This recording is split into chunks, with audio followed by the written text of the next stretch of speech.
Hi, Mikel. Hello. We've just seen the news from the FA that Miles Lewis-Skelly's ban has been removed. What's your reaction to that? Yeah, obviously very happy that that decision has been made, and Miles is going to be able to play for us again in the next few games. It's been quite a eventful few days and off the pitch, and lots of talk and lots of emotion, including quite a lot of unfriendly stuff towards Michael Oliver, the referee. What's your view on that and how that's all panned out? The same. Every time I talked about that topic, regardless whether it's a player, it's a coach, it's a referee, it doesn't matter. You know, we have to really work harder to try to eradicate that part of the game that brings nothing but bad stuff, bad taste, and it makes people's life more difficult. So let's get it out. Let's kick it out. Is that your message to any Arsenal fans who are upset or angry themselves? Yeah, for everybody in football, I think it should not be permitted. We don't want it, we don't need it, and it certainly damage our sport. So let's get it out. Simon from the stand. Hi, Mikel. Just in terms of the squad and going into this game, obviously you'll basically have that top 8 position secured. I think we saw last year when you were in PSV, you still went with a sort of strong team. Is that your desire again, or is there an idea to try and sort of mass rotate with City at the weekend? Yeah, no, we're here to win the game. In order to do that, we're going to have to be better than them. They're on a really good side. If you look at every game that they play in Champions League against top opposition, they have made life very, very difficult for them. So tomorrow we play a very strong team. And in order to achieve what we want to do, which is mathematically the qualifying in the best stop, which at the moment is uncertain. And can I just ask one on the transfer window? We've spoken to you a lot about a sort of a forward and a striker. If that can't be done, is there a sort of desire for you to maybe bring someone else in a different position, a sort of midfielder? I know you've spoken about in the past sort of maximising a window. Is that something that you consider that if you can't get a forward, maybe we try and improve the squad elsewhere? Well, there are situations open, and I always say the same, that if we can improve the squad with players that can impact us for now, for the future, we will try to do that if it's the best thing for the club, and I stand on that. London. Hi, Mikel. Just a quick one follow-up on Miles. Has that changed the way you've looked at perhaps the selection for tomorrow's game, knowing that now you've got Miles to use at the weekend? Does that change the way you look at maybe his selection tomorrow? Well, it does affect, yes, because obviously we had a lot of uncertainty, not only for Sunday or for tomorrow, but for the next few games as well. So now we have more options. It's going to be available, and it's something very positive for the team. And of course, you've got quite a few Spanish players coming back to play here as well. Mikel Moreno being one who signed in the summer, has been out with a few injuries. How has he dealt with those challenges of having to join a new club, but also be out for so much of the season? Yeah, it's been quite unfortunate, to be honest. But yeah, Mikel's character is unbelievable. So he's so determined to have some rhythm now, some momentum. He had very good moments, especially in the last few weeks with us. And unfortunately, he had a little niggle. It wasn't nothing serious, but we're playing every 2.5 days. So you miss two matches. He's fit again, he's available, and great to have him in the team. Jordan, the same. Hi, Mikel. Just how is Miles? It's been a real kind of crazy few days for him. Emotions must have been going up and down, and I know he probably took it quite badly when he got sent off. So how's he been? He was sleeping on the plane when I looked back and I got the news. So I haven't spoken to him, but I imagine a big smile on his face. Did you not wake him up when you got the news? No, I was working and he was in the back row, so I didn't. And just on, I know the abuse towards officials and Michael Oliver is very serious. I know you say about eradicating it, but how? I know you're not the one to answer this, but how do we go about doing it? Because it seems to be becoming more and more a problem, especially with social media and attacking people. First of all, spending more time making the right decisions with the right people to get it out, and then putting like the same we have put in laws and measurements and regulation in that kind of things. Let's do that. Why we haven't done it? We are all talking about it, but no one seems to be moving strongly enough and bringing people with him to get that out of the game, because it's just unacceptable. Hi, Mikel. On the appeal, what does it show, the fact that just hours after you submitted it, you've won, basically? How the quick turnaround, what does that show in a way? Well, I don't know. Obviously, I'm not an expert on the field. Obviously, the club has put all the evidence and everything that they could put together to defend our position, and it was pretty fast. So good to know today. Basically, that's helpful. So thank you. In terms of playing away in the Champions League, you guys have obviously played really well. The 5-1 win against Sporting Lisbon, probably a highlight this season. Compared to last season, what's the difference? Because there were some games, for example, against Lens last season away, where you guys seemed a bit rattled away from home, but there's been a big shift. What's that down to? Well, we've been more consistent, and I think we've been better, as you said. Understanding that it's extremely difficult to win and overplay opposition in the Champions League. And tomorrow we're going to face a very good opposition, and we're going to have to be very good to beat them. Hi, Mikel. Just in terms of that on the Champions League, when you look forward to the knockout stages, I know it's not fully 100% yet, but with the preparation, do you feel like the away performances are probably what you're looking at more than the home ones in terms of wanting to improve from last year?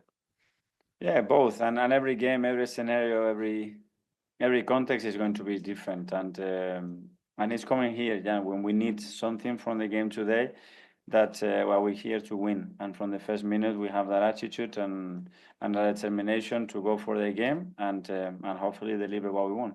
And can I just ask about Kai, because it seems like he's been going through so much work in the last few weeks in terms of just having to do a lot of running in the games. How's he, and would this be a kind of nice opportunity to give him a little bit of a rest? Yeah, we have a lot of players with a lot of load.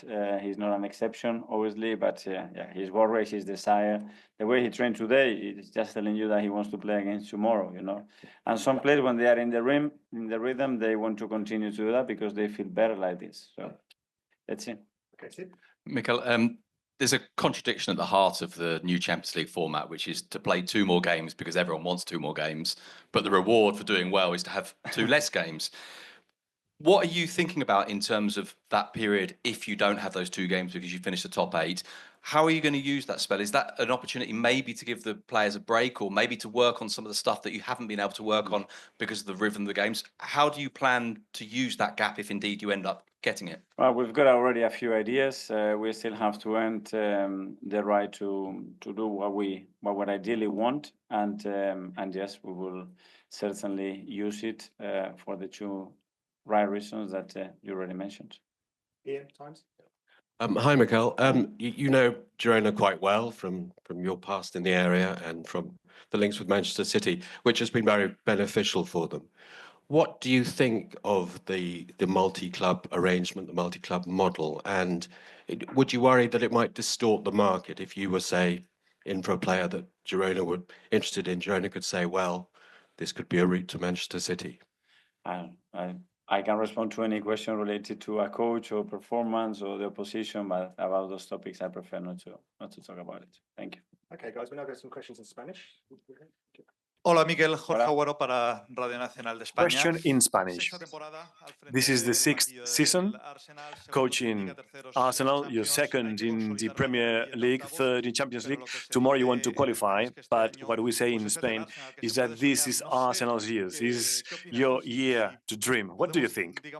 Do you think that could be the headline? Well, dreaming, excitement, effort. We are going to put everything, and we've been very close to big titles in the last few years. So it's a time to take a step forward. But it's very difficult in football. And but we are very consistent as a team when it comes to performance and to play. And tomorrow we must earn our qualification, then we'll see what comes next. Hi, Mikel. Question in Catalan. I don't know if you still speak Catalan. Yes, I do. Excellent. Let me ask you, what sort of Girona do you expect tomorrow? Girona is out of the Champions League. There is no one in the left flank. And maybe are you reflecting your team on Liverpool's performance? Last time I watched all their games in the group stage, as I love the team, I love the coach, and I learned from them. And secondly, I need to know them very well. I think this was a team that was tremendously competitive against the big names, and just due to small details, they didn't earn the results they deserved. And secondly, this is the last game, and this is a huge achievement to be here. I'm sure they want to end on a good note tomorrow. And about Mikel Oliver and the abuse received after the last few decisions today, Balde, who had racial abuse after the match against Getafe, has spoken out about it. And you've said something in English. Could you give us the same in a nutshell in Spanish so that people stop thinking that they are entitled to abuse when they go to football, to watch football? Well, we focus on the evolution of football and where football is heading in the next 5 years, for example, and rules and regulations. I think one of the biggest evolutions we can have in football is to create a social environment that is much better, that is healthier, more beautiful, where you reward other stuff other than winning, that you can rectify when you make mistakes, and that we don't need to keep this hatred, as this affects everyone, and it removes the beauty of the sport, and that is having fun and having fun together. Question in Catalan. Welcome. Ongi etorri. Do you remember your first time at Montilivi, Girona? In 1999, in summer, there was a friendly match, a friendly tournament played here. And how do you see the growth of Girona as a club, especially in the last few years? Well, I didn't remember that. Thank you. Thank you for reminding me of this. I think this is a beautiful story. I think what they've done in such a short time is beautiful, especially in the way they've done it. And when they transmit, they made many people fall in love with football, many clubs with a certain playing style, and showing that you can do big things with a vision. So congratulations on them. Okay, we'll take the last two questions first from the gentleman here. Speaking of the mic. Question in Catalan. Do you expect a more dangerous Girona, as they have no pressure whatsoever and they want to end on a good note? They want to close this love story with the Champions League against you with your potential. Do you think that makes them more dangerous? The fact that they don't have any pressure? Yes, it could be. This could be a factor. It's the last match and everyone will remember this, and they want to finish off very well, like we do. Question in Spanish. Along the same lines, what do you think of this Girona with an excellent season last year and now is in Europe? What I said before, they deserve all the credit.